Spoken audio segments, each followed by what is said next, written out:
Hi there, it's Mrs. Salloway. I hope you're enjoying this learning on dynamics.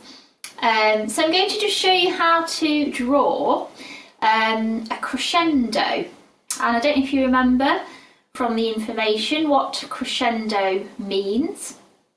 It actually means when a sound starts off, or a piece of music starts off very, very, very quietly, and it gradually gets louder and louder and louder and louder. And that's what you call a crescendo. So it looks a little bit like your maths signs, greater than and less than, if you've done those in maths. Okay, so crescendo actually starts first of all small. So the point starts this side like this, and it gradually gets wider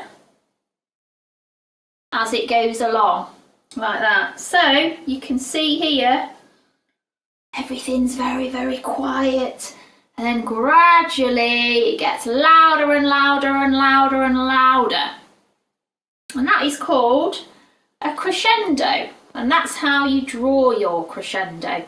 Maybe you could go back on the information and have a look at a crescendo and how you spell it, and write that in your books. So now I'm going to show you a diminuendo. Okay, diminuendo.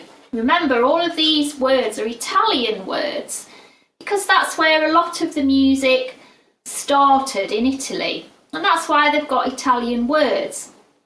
So diminuendo, it's quite difficult to say, but that's the opposite. So that's starting really, really, really, really, really, really loud and gradually getting softer. Okay, so the sign for that, it doesn't start with a point this time. It starts really, really wide, and then it gradually goes down to a point like that. That's supposed to be straight.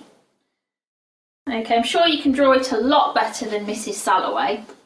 But as you can see, the start of where you draw is the loudest point.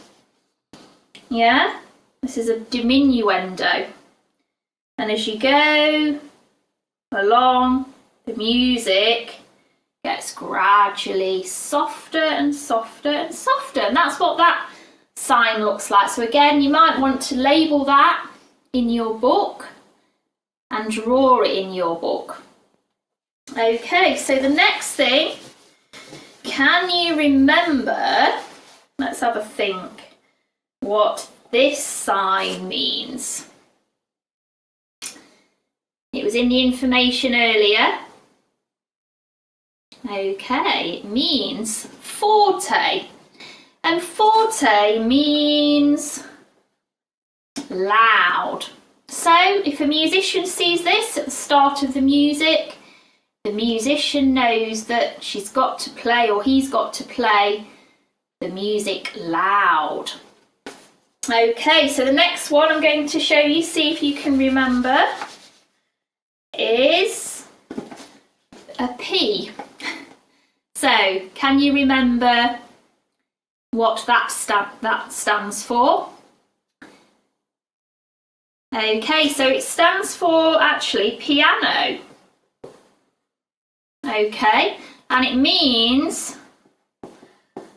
soft. So if a musician sees P on the music, they know that they have to play soft. Okay, so dynamics in a piece of music really, really alter the mood of a song, and it can bring a lot of emotion into music. So when you hear a piece of music, usually it wouldn't all be played at the same volume.